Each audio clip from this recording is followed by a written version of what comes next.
everybody is always looking for the next Tom Brady.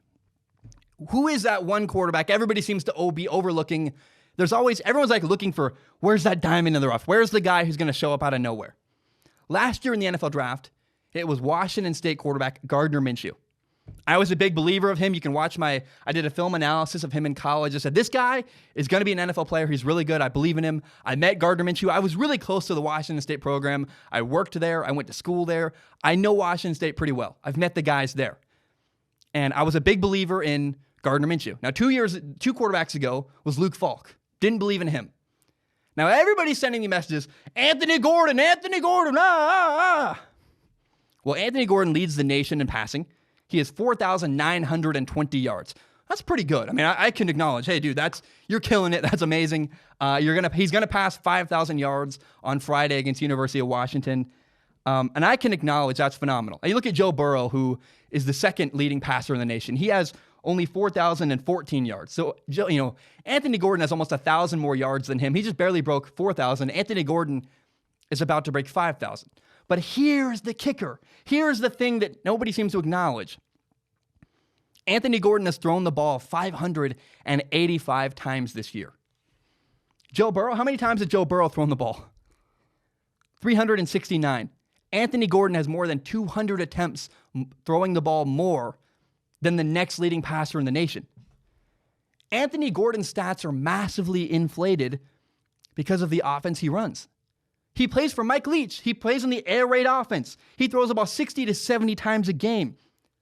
There's a reason any quarterback who plays for Mike Leach and has any level of success is going to put up incredible numbers that are shocking and unbelievable. Luke Falk, I think, is the all-time leading passer in the Pac-12. He played in the air raid offense. There's a reason why Mike Leach quarterbacks put up tremendous numbers. It's how often and frequently they throw the ball. And if you succeed even a little bit in that offense, your numbers are going to be crazy.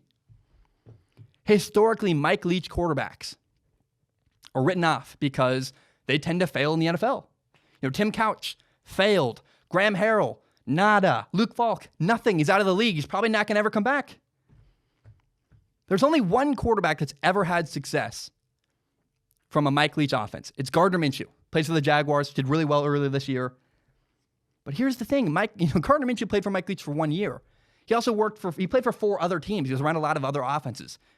He did a 5-step drop. He did a 7-step drop. He could work under center. He could play quarterback in more than just one system and play successfully. And Gardner Minshew is an incredible outlier. He's an amazing leader. He captivates a room. I've met Gardner Minshew. I've shaken his hand. He has so much presence, and he is just a different level of human above other guys. He's an incredible leader. I've met Anthony Gordon. He's just a guy. He probably doesn't remember me. I was working on the sideline for Fox Sports and Pac-12 Network, one of those networks. And Anthony Gordon's doesn't have it. Is he Gardner Minshew, or is he other Mike Leach quarterbacks? I think really comparing him to Gardner Minshew is unfair. He's not Gardner Minshew. And it's really funny to me how Mike Leach quarterbacks have always been really lowly. No one believes in them until one of them succeeds. Gardner Minshew does really well, and suddenly the whole narrative on Mike Leach quarterbacks has changed. Nothing's changed. It's fool's gold. Fool's gold looks really, really valuable. Looks like the real deal. And you analyze it and you look closer and you go, oh, that's not real. That's not valuable at all. It's fake. Anthony Gordon has incredible statistics. I acknowledge that. Man, he's playing well this year. He had a great victory over Oregon State the other day. I was like, this is awesome. He's fun to watch. I can acknowledge all that. He's got impressive highlights, man. Oh my gosh. But it's all a sham. First of all, look at Anthony Gordon's interceptions. Just watch them. They're awful. They're not good interceptions. A good interception is where, the ball gets tipped up in the air. Or frankly, if a quarterback throws an interception because they miss a pass by 6 inches in college, look, I get it. That's an okay. You made the right read. The ball's headed in the right direction. You just missed. Okay, fair enough. That's not how Anthony Gordon throws interceptions. Anthony Gordon's interceptions are bad decisions. They're misses. They're not good. He struggles heavily over the middle of the field. He doesn't see linebackers dropping. He doesn't see safeties coming down into coverage. He gets fooled a lot in the middle of the field. It's a gigantic red flag for Anthony Gordon. But here's the thing that, to me, just took him off the board. I said, okay, I'm not drafting Anthony Gordon. I'm not interested in him. I don't believe in him. It's his attitude. Watch. I broadcasted Utah versus Washington State. I was at Utah in Salt Lake City in the booth and on the sideline watching the football game. I was there. I saw everything Anthony Gordon did the entire game. I've now broadcasted 2 Washington State football games, both games. I watched Cal and I watched Utah. I've been live watching Anthony Gordon twice now this year. I've seen it more than anybody out there. How many people have gone to Washington State football games that analyze quarterbacks? I'm the only one probably in the country that's watched him play live twice. That's 2, not 3. I lost all faith in Anthony Gordon watching him against Utah. When things got difficult, he gave up. He gave up. He wilted. When adversity hits you, you either hit it back or you wilt. And Anthony Gordon wilted against Utah. Things got hard. His team was losing by a little bit, and he just gave up. He was quiet. He was sullen. He was alone on the sideline. You know what he didn't do? The difference between Anthony Gordon and Gardner Minshew is Gardner Minshew, let's go. He's firing his teammates up. He's high-fiving guys. They're losing. He's still fighting. He's there. He's encouraging.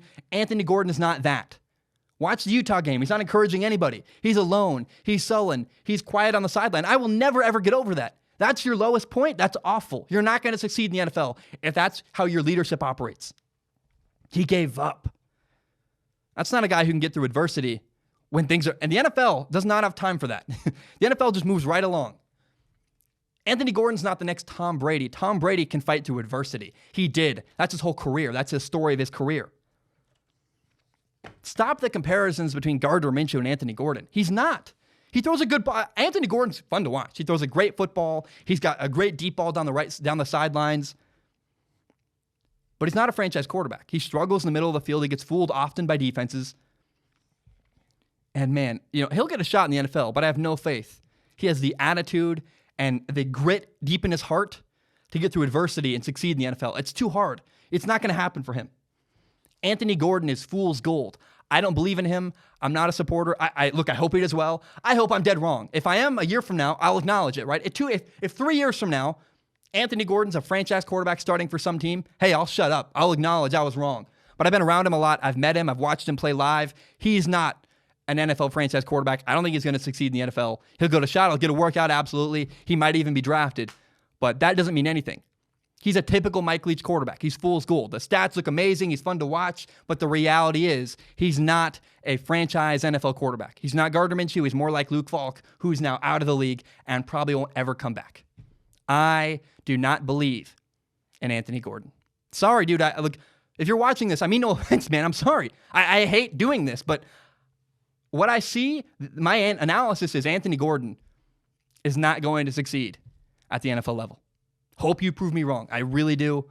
That's my belief. It's hard. It's hard to be tough on guys like that. It's inherently personal because, if someone says Zach Schaumler's going to fail as a broadcaster, you're dang right. That hurts me. I don't like that. It makes me dig deep inside and fight harder. And I hope Anthony Gordon does the same thing. That's the nature of my job is making predictions, saying, will this guy succeed or will this guy fail? I think he's going to fail. But I don't, I hope I'm wrong. That's the job. You make predictions. I think a lot of people think I'm going to fail as a broadcaster, and people think I was going to fail. And I proved some people wrong so far, and I got a long way left to go. I just got to keep working and keep trying to get better. But that's the nature of this business is people say, is he good or not? My thing is he's not. My name is Zach Schaumler. This is my podcast, Strong Opinion Sports. It's my favorite thing in the entire world. And I want to be very clear, open, and transparent. My YouTube channel is monetized. What that means is that some of my videos make money through ad revenue. Now, it's fewer than you think. A lot of my videos get claimed. But in the past, I've received donations from Patreon and PayPal. PayPal.me/Zach Schaumler. Patreon.com/Zach Schaumler. And so because I'm making ad revenue, it feels weird to just get donations. I wanted to give something back. I want to give people a reward for supporting me on Patreon. So now you can submit questions. If you give me $1 a month, you can submit questions to a pool of questions on Patreon. I look at all the questions on Patreon. I use my eyeballs. I make a joke about it. And I pick the top couple questions at the end of every single episode, and I read them and answer them on a segment called Ask Zach. Now, that's for people who have money. They want to support me. If you have no money to give, I totally understand. I've been a broke college kid myself. But if you believe in me and if you believe in my dream and you still want to help me, please help me grow by telling your friends about the show. Share it on Facebook, Twitter, Instagram, maybe a screenshot it, you put it on your Instagram story. Help me grow. by telling your friends about the show. My name is Zach Schomler. Thank you so very much, and have a great day.